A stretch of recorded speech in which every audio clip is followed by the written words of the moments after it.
નમસ્કાર દર્શક મિત્રો, મંતવ્ય ન્યૂઝમાં આપનું સ્વાગત છે. અમારા ભવિષ્યલક્ષી કાર્યક્રમ કાલનો દિવસ કેવો સાથે હું છું હિનલ. કાર્યક્રમની શરૂઆત કરીએ.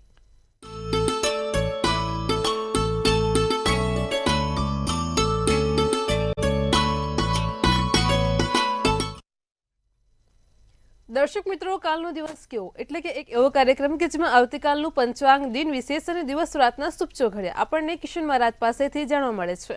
ખાસ કરીને મહારાજ કાર્યક્રમની મધ્યમાં એક વિશેષ અને રસપ્રદ મુદ્દા ઉપર વાત કરશે, તમારી તમામ સમસ્યાઓનું નિરાકરણ આપશે અને કાર્યક્રમના અંતમાં આપણે વાત કરીશું આવતીકાલે જેમનો જન્મદિવસ છે તેમનું આવનારું વર્ષ કેવું રહેશે, ખાસ ટેરોટ કાર્ડના માધ્યમથી જાણીશું. તો આ તમામ માહિતી આપવા માટે આપણી સાથે જોડાઈ ગયા છે કિશન મહારાજ. દર્શક મિત્રો સૌને મારા પ્રણામ, નમન, વંદન, સ્નેહથી સ્પંદન, દિલથી અભિનંદન. સૌ દર્શક મિત્રોને પહેલા તો મારા જય શ્રી કૃષ્ણ, જય મહાદેવ, જય શ્રી રામ, જય માતાજી. આપ સૌનું હાર્દિક સ્વાગત છે આપણા ખાસ કાર્યક્રમ કાલનો દિવસ કેવોમાં. આજે આપણે સરસ એવો રસપ્રદ મુદ્દો કે આ શ્રાવણ માસમાં ભગવાનને બિલીપત્ર કેમ ચડાવવામાં આવે છે તેના વિશે વાત કરવાની છે. 12 રાશિનું રાશિ ભવિષ્ય જણાવીશું અને સાથે જેનો પણ જન્મદિવસ આવતીકાલે છે કેવું રહેશે આવનારું વર્ષ ટેરોટના માધ્યમથી જાણીશું. શરૂઆત કરીશું પંચાંગથી. જી બેન, તો પંચાંગમાં આજે પહેલા તો કાલે તારીખ 23/7/2025 ને વાર બુધવાર રહેશે. તિથિ વિક્રમ સંવત 2081, કાલે અષાઢ વદ 14 છે ભાઈ. ખાસ ધ્યાન રાખજો, કાલે અષાઢ વદ 14.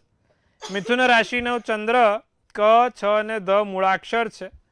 આદ્રા નામનું નક્ષત્ર ચાલે છે અને વ્યાઘાત યોગ છે. જ્યારે કરણ છે તે વિષ્ટિ નામનું કરણ છે. વિછોડો કે પંચકની વાત કરીએ તો કાલે પંચક પણ નથી ને વિછોડો પણ નથી. દિવસ સારો આમ જોવા જાવ તો ભગવાનની ભક્તિ કરવા માટે. જે સૂર્ય છે તે કર્ક રાશિમાં અને ચંદ્ર છે તે મિથુન રાશિમાં રહેશે સવારના 11 વાગ્યા સુધી.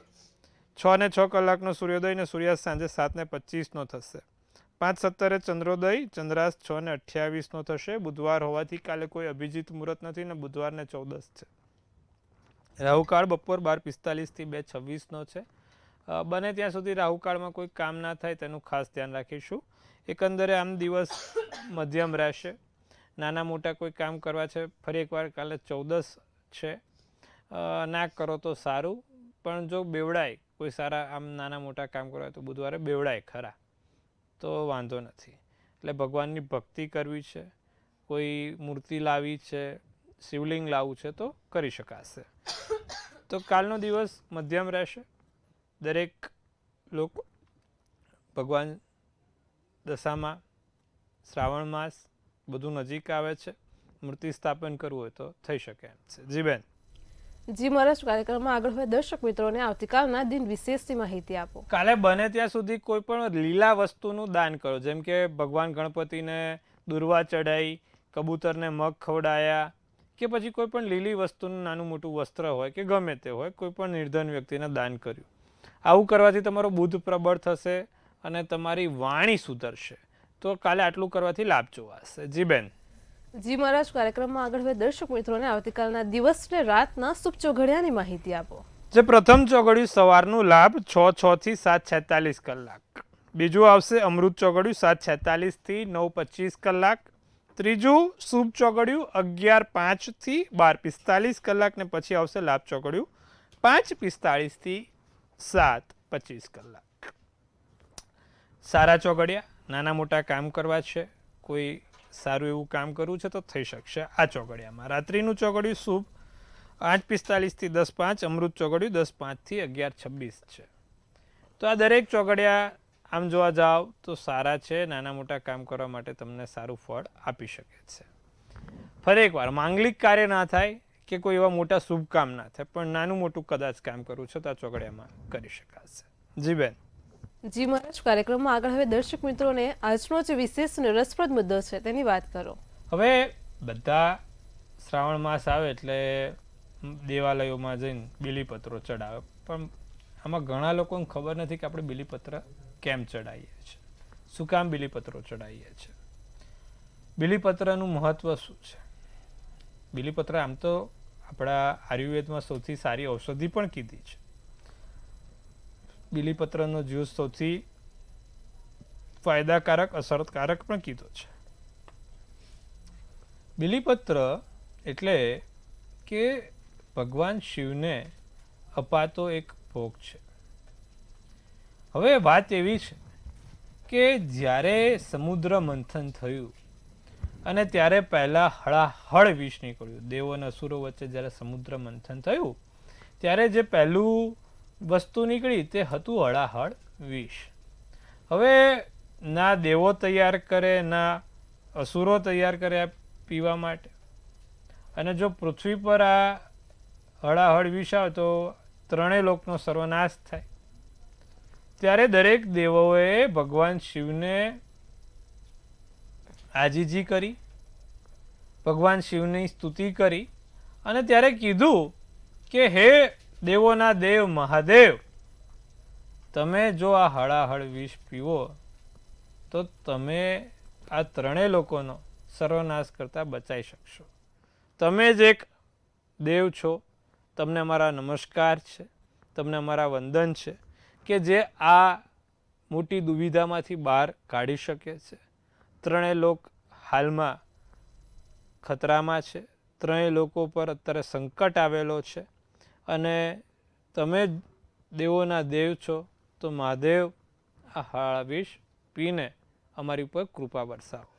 ત્યારે ભગવાન શંકરને એટલા માટે જ દેવોના દેવ કે છે, એમને ખબર હતી કે હું આ હળાહળ વિષ પીશ તો મને કેટલી અસર થશે, પણ એ ભોળેનાથ છે, ભોળા શંકર છે, માટે આપણે એમને દેવોના દેવ અને ભોળાના નાથ કહીએ છીએ. બીજાના સારા માટે વિચારે અને પોતે દુઃખ સહન કરે એવા માત્ર એક જ દેવ છે જે મહાદેવ છે, અને આ એનું સબૂત છે. એમને ખબર હતી કે હું આ હળાહળ વિષ પીશ તો શું થશે, ત્યારે એમને હળાહળ વિષ પીધું, પણ એમને એમના કંઠ ઉપર રાખ્યું, અને કંઠ ઉપર રાખવાથી એમને નીલકંઠ કહેવાયા, કારણ કે એમનો કંઠ નીલ થઈ ગયો હતો, વાદળી કલરનો થઈ ગયો હતો, માટે એમને નીલકંઠ તરીકે વર્ણવવામાં આવ્યા. તો મહાદેવને નીલકંઠ મહાદેવ કેમ કે છે એનું પણ આજે તમને મેં વર્ણન કર્યું. તો જ્યારે હવે હળાહળ વિષ પીધું અને જ્યારે કંઠ ઉપર તેમને આ વિષ રાખ્યું એટલે એમના શરીર પર ગરમી પુષ્કળ અનુભવાઈ. એમનાથી ના કંઈ ખાઈ શકાય, ના પી શકાય, ના બોલી શકાય. ત્યારે દરેક દેવો ઋષિમુનિઓ જોડે આનું સમાધાન કરવા નીકળ્યા. તો ભાઈ ત્યારે એક ઋષિમુનિએ કીધું કે તમે માથા ઉપર એમને ગંગાજીનું બિરાજમાન કરો, તો માથા ઉપર ગંગાજી બિરાજમાન થઈ ગયા. એટલે માથે ઠંડક મળી, પણ જે કંઠમાંથી પેટ એટલે કે પેટ ઉપર જે અસહ્ય ગરમી થતી હતી, જે પીડા થતી હતી, જે બળતરા થતા હતા, તે બળતરા એમનાથી સહન નહોતા થતા અને તે કંઈ ખાઈ નહોતા શકતા. માટે એ ફરીવાર ઋષિમુનિઓ આની શોધમાં નીકળ્યા કે આનો ઉપાય શું. ત્યારે દરેક દેવી દેવતાઓ ઋષિમુનિઓ બધાએ વિચાર્યું કે જો ભગવાનને બીલીપત્ર ખવડાવીએ તો બીલીપત્ર એ એવી ઔષધિ છે કે દરેક વિષને પણ એ હારી કાઢે છે અને ઠંડક આપે છે, પેટ પર ઠંડક આપે છે. માટે એ દિવસ પછી દરેક દેવોએ, દરેક ઋષિમુનિઓએ ભગવાન શંકરને બીલીપત્ર ચઢાવવાનું શરૂ કર્યું. બીલીપત્ર એમને ખવડાયા અને ભગવાનને જ્યારે બીલીપત્ર ખવડાયા, બીલીપત્રનો આપણે રસ આપ્યો, રસપાન કરાવ્યું, પછી એમને ઘણી ઠંડક થઈ અને પછી એ કંઈક ખાઈ શક્યા અને પછી એમના જે પેટ ઉપર અશાંતિ હતી, જે જઠરમાં અગ્નિ હતી, તે અગ્નિ શાંત થઈ. માટે જે માસ ચાલતો હતો કે જે દિવસ સુધી ભૂખ્યા રહ્યા અને જે દિવસે બીલીપત્ર, એ શ્રાવણ માસ ચાલતો હતો અને માટે શ્રાવણ માસમાં ભગવાન શંકરને બીલીપત્ર ચઢાવવાનું આપણે પસંદ કરીએ છીએ, કારણ કે ખુદ દેવોએ, ઋષિમુનિઓએ બધાએ આ જ સમયની અંદર, આ જ માસની અંદર ભગવાન શંકરને બીલીપત્ર ચઢાવડાયા હતા, બીલીપત્રનું રસપાન કરાવ્યું હતું. તેથી આપણે પણ બીલીપત્રનું રસપાન કરાવવાનું. માટે જ ભગવાન શંકરને કોઈ દિવસ કંકુ ચડતું નથી, કારણ કે કંકુ એ ગરમ વસ્તુ છે. ભગવાનને માત્ર શીતળતા જોઈએ, ચંદન જોઈએ, અને માટે જ જળધારી રાખવામાં આવી છે. એમના માથા ઉપર, એમના શિવલિંગની ઉપર જળધારી સતત ચાલુ કેમ રહે છે એનું પણ કારણ આ છે કે એમને જે વિષ પીધું હતું અને એ ઠંડક આપે માટે સતત આપણે જળધારી ચાલુ રાખીએ છીએ. અને માટે અમુક લોકો તમે જોતા હશો તો બરફ શિવલિંગ ઉપર લઈ જાય કે કોઈ પણ ઠંડી વસ્તુ લઈ જાય, માટે કે જે પણ વસ્તુ ઠંડી છે, જે વસ્તુ ઠંડક આપે તે ભગવાન શંકરને ચડે. તો દર્શક મિત્રો, તમને સરસ મજાની મેં આ વાત કીધી. આશા રાખું છું તમે આ વાત બીજાને પણ કહેશો. બીલીપત્રનું મહત્વ શું છે. શ્રાવણ માસમાં બીલીપત્ર જ્યારે પણ ચડાવો ત્યારે જેને ત્રિનેત્ર છે, ત્રિનેત્ર કહેવાય, એ ત્રિનેત્રને ચંદનનો ચાંદલો કરવાનો અનામિકાની આંગળીથી, એટલે કે ત્રીજી આંગળીથી, અનામિકાની આંગળીથી ત્રિનેત્ર પર ચંદનનો ચાંદલો કરીને આનો મંત્ર છે ત્રિદલમ ત્રિગુણાકારમ ત્રિનેત્ર ચ ત્રિયાયુગમ ત્રિજન્મમ પાપસહારમ એક બિલ્વમ શિવાર્પણમ, અને બોલીને ભગવાન શંકરને જ્યારે તમે આ બીલીપત્ર ચડાવો છો તમને એક યજ્ઞ જેટલું પુણ્ય મળે છે. તમારા દરેક જે 3 જન્મોના પાપ સહાર કરે છે તેવું એક બીલીપત્ર ભગવાન શંકરને શ્રાવણ માસના પવિત્ર દિવસમાં ચડાવવાથી લાભ મળે છે. તો દર્શક મિત્રો, સરસ મજાની વાત કહી છે. તમે દરેક લોકો બીલીપત્ર ચડાવજો, પણ અત્યારના જમાનામાં બીલીપત્રો બહુ ખંડિત આવે છે. બીલીપત્રો સારા હોય અને સરસ રીતે એને ચંદનનો લેપ કરીને તમે દિલથી ભાવથી ભગવાન મહાદેવને ચડાવશો, તમારા જીવનમાં પણ મહાદેવ ઠંડક આપે, શાંતિનો અનુભવ કરાવે તેવા આશીર્વાદ તમને મહાદેવજી આપશે. તો આજે આપણે વાત કરી બીલીપત્રોની. આવતીકાલે ફરી એકવાર કોઈ નવા રસપ્રદ મુદ્દા સાથે વાત કરીશું. હવે વાત કરીશું 12 રાશિના રાશિ ભવિષ્યની. જી બેન. જી મહારાજ, કાર્યક્રમમાં આગળ હવે મેષ, વૃષભ અને મિથુન રાશિના જાતકોનો આવતીકાલનો દિવસ કેવો રહેશે તે જણાવો. મેષ રાશિને કોઈ નવી સંપત્તિ ખરીદી શકે અથવા તો કોઈ નવી સંપત્તિને લગતી વાતો આગળ વધે, નાની મોટી વાતો આગળ ચાલે. મામલાના જે તે સમસ્યાઓ છે તેનો ઉકેલ મળી શકે છે. નાની મોટી જે તે મામલો છે તે બહાર આવે. દાંપત્ય જીવનમાં કોઈ ઝઘડો ચાલી રહ્યો છે તમારા ખાસ વ્યક્તિ, પ્રેમી સાથે કે તમારા પતિ સાથે, તો એનો રસ્તો બહાર આવશે. મનની વાત માતા સાથે કરી શકો છો. ખાસ દિલની વાત તમારા માતા સાથે રજૂ કરી શકો છો. નારંગી શુભ કલર, શુભાંક 4. વૃષભ રાશિ દિવસ ખર્ચાળ રહે, થોડાક વધારે પડતા પૈસાનો વપરાશ રહે. આજકાલે તમારો છૂટો થઈ શકે છે. આ નાના મોટા ખર્ચાથી પરેશાની વધી શકે છે. ધ્યાન રાખવાનું, ખર્ચા નિયંત્રણમાં રાખવાના. અને નોકરીથી નાની મોટી સારી તક, નવી નોકરીની ઓફર કે નવી નોકરીની વાત આગળ વધશે. લીલો શુભ કલર, શુભાંક 5 રહેશે. મિથુન રાશિની વાત કરવામાં આવે તો બજેટ બનાવીને કામ કરજો. ખોટા આડાવડા ખર્ચા ના થાય તેનું ધ્યાન રાખજો. બાળકોને કરિયરને લગતા સારા સમાચાર મળે. તમારા બાળકો થકી કોઈ સારા સમાચાર છે. વિચાર્યા વગર કોઈ નિર્ણય નહીં લઈએ. વિચાર્યા વગર, સમજ્યા વગર કે કોઈ તજજ્ઞની સલાહ લીધા વગર કોઈ કામ નહીં કરીએ. ખાસ ધ્યાન રાખીશું. ઈચ્છા શક્તિથી કઠિન પરીક્ષા થાય. નારંગી શુભ કલર ને શુભાંક 8 રહેશે.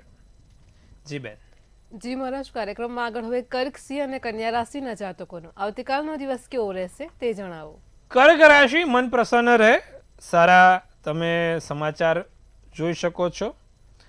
કામમાં લાપરવાહી ના થાય, બેદરકારી ના થાય. કામમાં પૂરતું સમય અને ધ્યાન આપવાની ખાસ જરૂર બની રહી છે. અન્યની સલાહથી કોઈ જગ્યાએ રોકાણ કરવાનું છે તો ટાળજો. કોઈ કહે કે ભાઈ અહીંયા મૂક, પૈસા 2 ગણા થશે, આમ કર તેમ કર, તો બધું સાચું નહીં માનવાનું. સાસરી પક્ષમાં કોઈ વ્યક્તિ જોડે લડાઈ ના થાય તેનું ધ્યાન રાખશું. પોપટી શુભ કલર, શુભાંક 9 રહેશે. સિંહ રાશિને બિઝનેસમાં નફો મેળવવા માટે મહેનત કરવી પડે. ધંધાકીય કામો વધે. આર્થિક સમસ્યાઓનું સમાધાન મળશે. વિદેશ જવાની ઈચ્છા પૂર્ણ થાય. બહાર જવાની ઈચ્છા છે તે ક્યાંક ને ક્યાંક મેળ પડી જશે. વિશ્વાસઘાત કોઈ કરે નહીં તેનું ખાસ ધ્યાન રાખીશું. ભૂરો શુભ કલર, શુભાંક 2 રહેશે. કન્યા રાશિ સાવધાન અને સતર્ક રહેવું તમારા માટે અનિવાર્ય છે. લોકો પર જલ્દી વિશ્વાસ ના કરશો. સ્વાસ્થ્યને સમસ્યા થોડીક રહી શકે છે. અત્યારે વાવડ ખૂબ ખરાબ છે. સિઝન અત્યારે 2 ઋતુ ચાલી રહી છે. થોડુંક સાવધાની રાખીશું. અને નાની બાબતોને નજરઅંદાજ ના કરતા બધી વસ્તુ સાવચેતીપૂર્વક કરજો. ભગવાન વિષ્ણુજીની આરાધના તમારો દિવસ સફળ બનાવશે. ગુલાબી શુભ કલર, શુભાંક 9 રહેશે. જી બેન. જી મહારાજ, કાર્યક્રમમાં આગળ હવે આપણી સાથે સમસ્યાઓને લઈને કોલર જોડાઈ ગયા છે. હેલો. જી ભાઈ બોલો. હા, હું વિરેન્દ્રભાઈ રાજા બોલું છું, પોરબંદરથી. જી જી બોલો, કેમ છો? હા, મજા મજા. અમારો કાર્યક્રમ કેવો લાગે છે? અને બહુ એકલાસ લાગે છે ને. હું રોજ જોઉં છું કાયમી માટે. 4 વાગે એટલે બેસી જ જાઓ. જી પેલા સમાચાર જોઉં, ન્યૂઝ પછી આ. જી ખૂબ સરસ. હા, અને જી. મને બહુ સારું લાગે. આજે મારો કોલ લાગ્યો છે. જી એટલા ટાઈમથી આ કોલ કરું છું પણ કોલ લાગતો જ નથી. જી જી એનું કારણ છે સાહેબ, બહુ બધા લોકોના ફોન આવતા હોય, આપણે લાઈન 3 છે એટલે ભગવાનની આજે તમારી પર વિશેષ કૃપા છે એટલે લાગી ગયો. તમારી મૂંઝવણ બોલો સાહેબ. મહાદેવની કૃપા થઈ ગઈ. મહાદેવની કૃપાથી થઈ ગયો. હા, જી હવે મારા માટે પ્રશ્ન છે. જી જી જન્મ તારીખ, હા, મારી 30 માર્ચ 1963. જન્મનો સમય, જન્મનો સમય તો ખબર નથી. ગામ પાટણવાવ છે, તાલુકો ધોરાજી, જિલ્લો રાજકોટ. જી જી હવે અને જો મારે ઈ પૂછવું છે, મારા કેસ બાબતનું છે. મારી ધર્મપત્ની એક્સપાયર થઈ ગઈ છે અને એ છેકવાડ હોસ્પિટલમાં અહીંયા જોબ કરતી હતી. હવે એના હક રજા, બોનસ, વીમો અને પગાર એ બાકી છે. એમને છૂટા કરી દીધા છે. તો એ કેસ હું કરું તો હું જીતી જાઉં કે નહીં? જી અને મારે અહીંયા રહેવું છે ગુજરાતમાં કે ગુજરાતની બહાર છે? મિથુન કયા રાશિનો સિટીમાં છે? જી સમજી જી ગયા સાહેબ. હવે જો જે રીતે અત્યારે પ્રશ્ન કુંડળી મેં મૂકી હાલમાં, હવે એ પ્રમાણે મિથુન રાશિનો ચંદ્ર મીન રાશિનું લગ્ન, આદ્રા નક્ષત્ર અને પૂનમનો જન્મ થાય. શનિ તમારો મકરનો સ્વગૃહી થાય શુક્ર જોડે. હવે જ્યારે શનિ મકરનો થાય અને એમાંય શુક્ર જોડે આવે અને એ પણ લાભસ્થાનમાં, એટલે તમને એનાથી લાભ મળે. એટલે કોર્ટ કચેરીની કામમાંથી તમને લાભ તો થાય, પણ સામે ચંદ્ર રાહુ છે એટલે સમય લાંબો લઈ લેશે. એટલે તમારે કરવું હોય તો વાંધો નહીં, પણ તમારે થોડાક ધક્કા ખાવાના અને થોડોક સમય લાંબો જશે. એ વાત મગજ ઉપર ફિટ કરીને પછી જે કે તે નિર્ણય લેવો હોય તો લઈ લેજો. અને એના માટે ઉપાય પણ આપું છું. દર શનિવારે સાંજે 7 કાળા લવિંગ શનિ મહારાજને ચડાવજો, જેથી તમને લાભ થાય. નિત્યક્રમ પ્રમાણે તમારે દર શનિવારે 7 કાળા લવિંગ ચડાવવાના, જેથી કોર્ટ કચેરીનું કામ વહેલી તકે અને સારી રીતે પતે. અહીંયાથી જ તમને સારું એવું લેણું છે, તો બને ત્યાં સુધી તમે ગુજરાતની અંદર રહો, સારું રહેશે. અહીંયા સારું એવું તમે કરી શકશો. જી બેન. જી મહારાજ, આપણી સાથે અન્ય એક કોલર પણ જોડાયેલા છે. હેલો. હેલો. જી બેન બોલો. મારે મારા બાબાના ભણતર માટે પૂછવું. જન્મ તારીખ, એની 6/12 જી સવારના 11 વાગે. જી જન્મનું સ્થળ, હેલો હેલો, ટીવીનું વોલ્યુમ બંધ કરજો પહેલાં તો, અને જન્મનું સ્થળ જણાવો. ટેકનિકલ ઇશ્યુ થઈ રહ્યા છે, આપણે અન્ય કોલરને જોડીશું. હેલો. હેલો, હર મહાદેવ, શ્રીમદ નારાયણ. હર હર મહાદેવ, શ્રીમન નારાયણ. જન્મ તારીખ છે 16 ઓક્ટોબર 2006. જી જન્મ સમય સવારે 8:40 AM જી અને જન્મ સ્થળ અમરેલી. જી મેં પેલા ફોન કર્યો તો, એમાં એવું થાય કે હનુમાનજીનું, ભગવતીનું કે મંગળદેવનું કંઈ પણ કાર્ય કરો તો મોઢામાં ચાંદા પડે, લોહીમાં વિકાર આવી જાય અને બીમારી બહુ થઈ જાય ને એવું થાય. એટલે મંગળને મજબૂત કરવા અને બીમારી ન થાય એ માટે શું કરવું?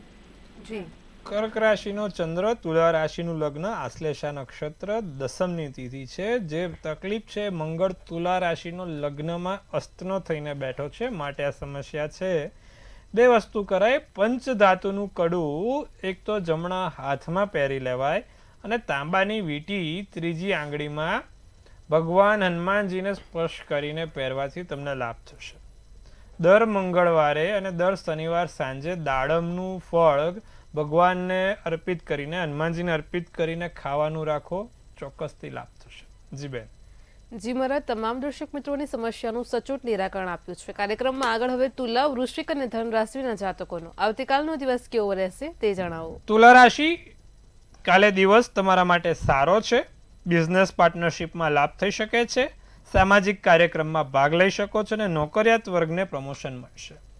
પીળો શુભ કલર, શુભાંક 2. વૃશ્ચિક રાશિને મન પ્રસન્ન રહે, મન પ્રસન્નતામાં જોવાય. અધૂરા કામ પૂર્ણ થશે. વેપારમાં નવા પ્રયોગ ફાયદાકારક રહે. અનુભવથી શીખવા મળે. જ્યાં ના પહોંચે રવિ ત્યાં પહોંચે કવિ, ને જ્યાં ના પહોંચે કવિ ત્યાં પહોંચે અનુભવી. વાદળી શુભ કલર શુભાંક 4 રહેશે. ધનરાશિને આવક સારી રહે. કામ ઉપર ધ્યાન આપવાનું ખાસ જરૂર છે. ખોટી જગ્યાએ ક્યાંય તમારું આડું અવળું કામ ના થાય તેનું ધ્યાન રાખજો. ફસાયેલા જે નાણાં છે તે પાછા આવશે. ભૂલની ધીરજ શાંતિથી સમજજો. તમારા માટે સોનેરી શુભ કલર શુભાંક 1 રહેશે. જી બેન. જી મહારાજ, કાર્યક્રમમાં આગળ હવે મકર, કુંભ અને મીન રાશિના જાતકોનો આવતીકાલનો દિવસ કેવો રહેશે તે જણાવો. મકર રાશિ લોકો વખાણ કરે, તમારા સારું કામ થાય. બિનજરૂરી દલીલો કોઈની જોડે કરશો નહીં. તમારા માટે કાલે દિવસ સારો છે. કોઈ સારા સમાચાર પણ મળશે, કોઈ સારો ફાયદો પણ થશે. બહુ સારો દિવસ, અને તમારા ખોટી જગ્યાએ સમય વેડફાય નહીં, ધ્યાન રાખીશું. કેસરી શુભ કલર શુભાંક 6. કુંભ રાશિને પરિવારમાં સુખ શાંતિ જળવાઈ રહે, પારિવારિક શાંતિ મળે. ઘર અને સમાજમાં સન્માન મળે. કરિયરના કારણે તણાવ થોડોક અનુભવાય છે. ઓફિસની રાજનીતિમાં ફસાશો નહીં, કે ધ્યાન રાખજો, ક્યાં કોઈ ગેમ રમી જાય ખબર નહીં પડે. રાતો શુભ કલર શુભાંક 7 રહેશે. મીન રાશિ લક્ષ્યને પ્રાપ્ત કરવા માટે સફળતા મેળવી શકો છો. સલાહ લીધા વગર કોઈ કાર્ય નહીં કરો. ઉતાવળિયું કામ નહીં. ધાર્મિક કાર્યક્રમમાં હાજરી તમારી રહેશે. કોઈ ધાર્મિક જગ્યા ઉપર, ધાર્મિક સ્થાન ઉપર તમારી હાજરી રહેશે. મીન રાશિ સફેદ શુભ કલર શુભાંક 6 રહેશે. જી બેન. જી મહારાજ, કાર્યક્રમમાં આગળ વાત કરીશું આવતીકાલે જેમનો જન્મદિવસ છે તેમનું આવનારું વર્ષ કેવું રહેશે, ખાસ ટેરોટ કાર્ડના માધ્યમથી જણાવો. જેનો પણ જન્મદિવસ આવતીકાલે છે તે દરેક દર્શક મિત્રોને મંતવ્ય ન્યૂઝ ટીમ તરફથી ખૂબ શુભેચ્છા. તનથી તંદુરસ્ત રહો, મનથી મલકાતા રહો અને ધનથી છલકાતા રહો. એક સુંદર મજાનું બેન ટેરોટ ઉપાડશે. વર્ષ 2025 23/7 જેનો જન્મદિવસ છે. કિંગ ઓફ ફેન્સ નીકળ્યું છે. શું સૂચવે છે કિંગ ઓફ ફેન્ટ્સનું કાર્ડ, અને શું કહી રહી છે આપણી ડિયર એન્જલ્સ? કિંગ ઓફ ફેન્ટ્સ બહુ સુંદર કાર્ડ છે. હા ભાઈ, આ કિંગ ઓફ ફેન્ટ્સનું શું કહી રહી છે આ એન્જલ્સ? તો લખે છે કે ભાઈ જેનો પણ જન્મદિવસ આવતીકાલે છે, રાજા જેવી અનુભૂતિ થશે, રાજા જેવું માન સન્માન મળશે, રાજા જેવી પોતાનામાં એક અનુભૂતિ થાય, વર્ચસ્વ વધે, તમારો વિકાસ થાય, અને તમે પોતે મનોમંથનથી, તમારા વિશ્વાસથી, તમારા વિચારોથી આ વર્ષે ખૂબ આગળ વધશો. તો વર્ષ સારું. શું કરવાથી લાભ થાય? જેનો પણ જન્મદિવસ આવતીકાલે છે, દર બુધવારે ભગવાન ગણપતિને એક મોદકનો લાડુ ધરાવવાનો રાખે, જેથી વર્ષ સારું અને સુંદર જાય અને દરેક કામ નિર્વિઘ્ને પૂર્ણ થાય. તો આવતીકાલે જેનો પણ જન્મદિવસ છે આટલું અવશ્ય કરશે, લાભ જોવાશે. જી બેન. જી મહારાજ, કાર્યક્રમમાં અમારી સાથે જોડાયા દર્શક મિત્રોને આટલી સરસ માહિતી આપી તે બદલ આપનો આભાર. ખૂબ શુભેચ્છા. હર હર મહાદેવ.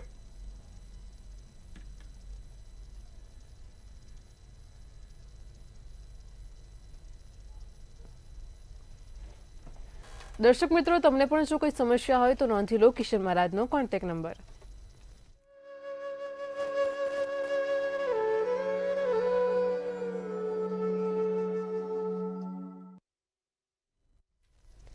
ભવિષ્યલક્ષી કાર્યક્રમ કાલનો દિવસ કેવોમાં કિશન મહારાજે આજે બિલીપત્રને લઈને ખૂબ જ સરસ માહિતી આપી છે. ફરી એકવાર કાર્યક્રમને યુટ્યુબ ચેનલ પર નિહાળજો, તમારા અન્ય પરિવારજનો અને મિત્રોને પણ શેર કરજો. આવતીકાલે ફરી મળીશું આવા જ એક નવા અને રસપ્રદ મુદ્દા સાથે. ત્યાં સુધી પળે પળની અપડેટ મેળવો માત્ર મંતવ્ય ન્યૂઝ પર. નમસ્કાર.